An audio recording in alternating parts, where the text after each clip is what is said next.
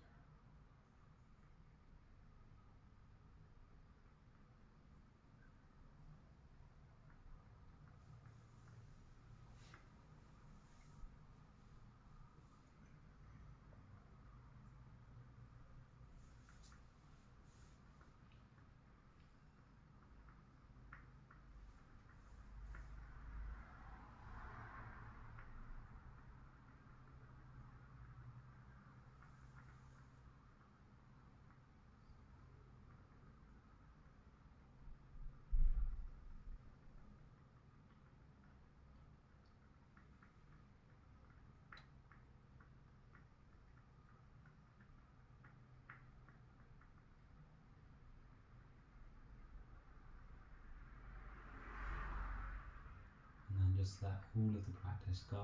We're just going to sit for a moment and do nothing, okay? Let the effort of breathing go.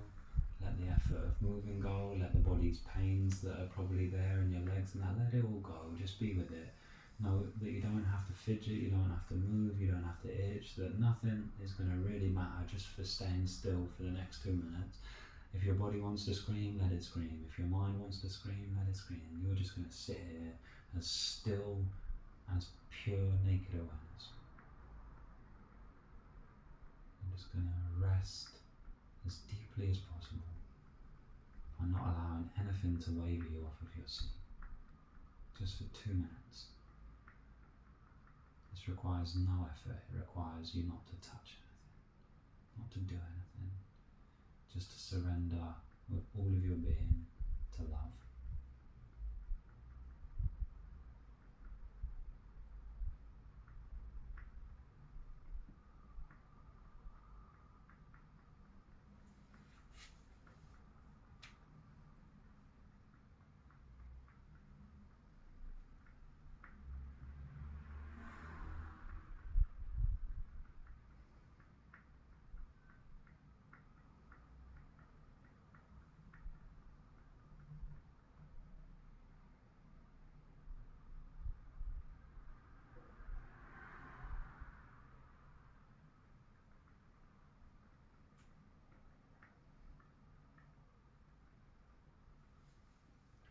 Okay, take a deep breath in.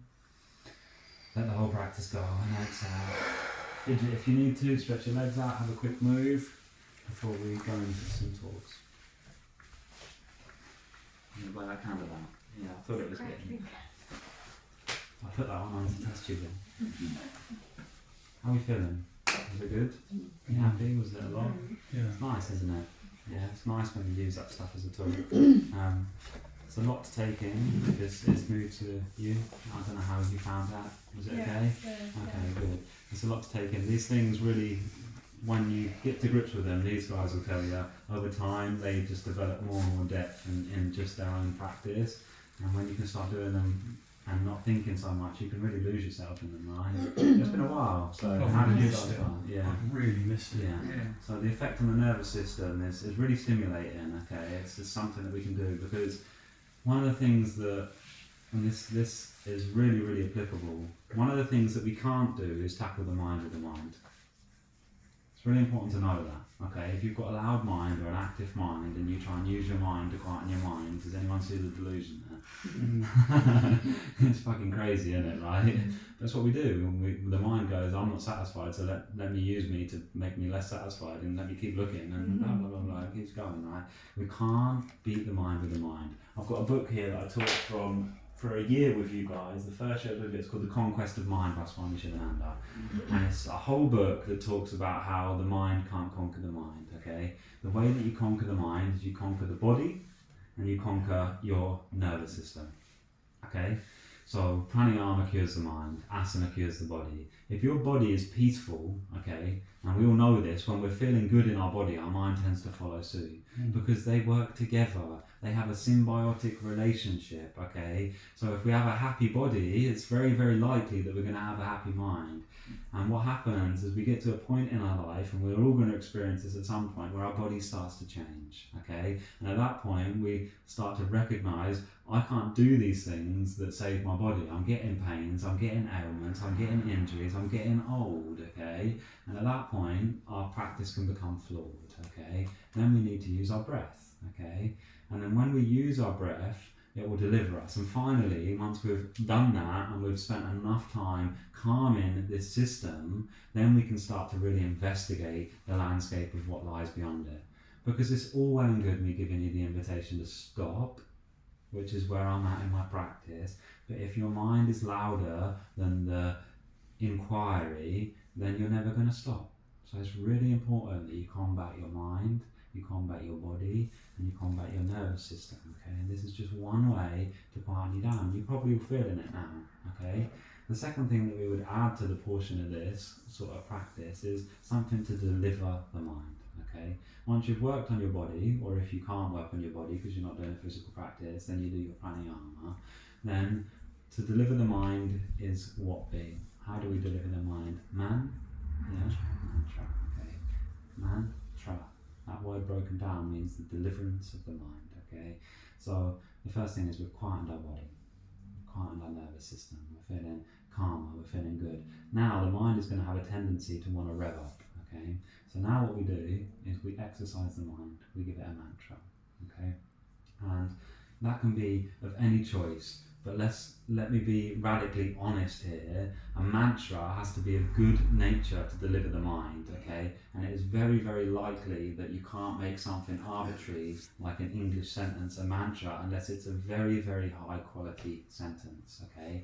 It has to be able to deliver the mind, which means normally when we look at the Sanskrit language, when we look at this language was developed in a space of meditation. Okay, so there would have been a sage that spent 30 years in a cave. He was meditating, like Ada Shankaracharya, and he would sit in meditation for long periods of time. And the first thing he noticed when he finally cleared all of the jargon out of his mind and he dissipated his body and his connection to his body, and he had what would be known as an ego death, he noticed that the vibration or the sound of silence, okay, which is actually anahata, which anahata means the sound of no two objects clashing together, okay, so when no two objects clash together, because every single sound that you can hear with your ears is two objects clashing together. My vocal cords at the moment are clashing together. Every noise in this cosmos is two objects clashing together. What noise is there when no two objects clash together? Okay, he discovered in meditation it was there was a permeating everything. And that's where the first mantra Om was delivered. So he come back from this deep space of introspection, and they chanted Om, and he did it, and he harmonized his body with that vibration, and then the language of Sanskrit was derived from that. Then once he chanted Om, the sacred symbol Om appeared in meditation, this shape that you see. Have you got it tattooed somewhere so you can show it? I do. Yeah, okay. Okay, this is it. So that's it. There you go, right there. For everyone to see, okay? And the three stages we talked about them. The three being the representation of... Sleeping state. Yes, okay. The curve. Waking state. The line above it. The little line is the Maya. Is what we have reality here, and then we overlay it with our goggles by saying tree, where's, be. All of my labels are the Maya. They're actually labeling this moment, they're not the moment. And then above it we have the dot. The dot is the representation of the silence, of no sounds clashing together, and that is the Om of the universe. Okay, that is the vibration permeating everything, or in form or formless, known as Brahman. Okay, that's where this language has come from. So when we talk about a high quality thing, something to deliver the mind, I would say it has to be Sanskrit, for me. That is where most successful things for me have happened when I've been using that to orchestrate the nature of the mind. The second thing that I'll say about it is when we talk about delivering the mind, and a lot of people perhaps are resistant to using something like Sanskrit, I would normally inquire, if you're honest, what is your mind normally thinking about? Is it of really good quality? Or is it stealing your attention from the moment and pushing you somewhere else? And if we're all honest, all to some degree, the mind is normally projecting itself in past or future, because guess what? The mind doesn't exist in the present moment with no resistance, okay? In this moment, if there's no resistance, there's just...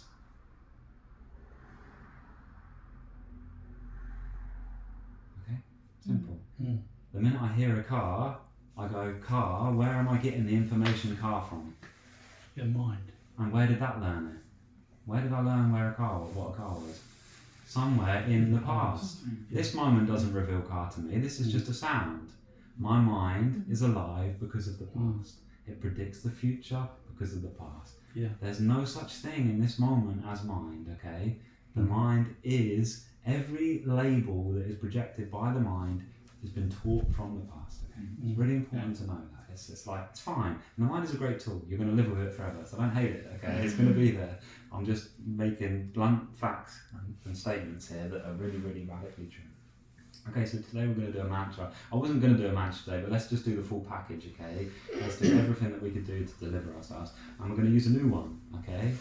And it goes Om, Mani, Padme, Hum.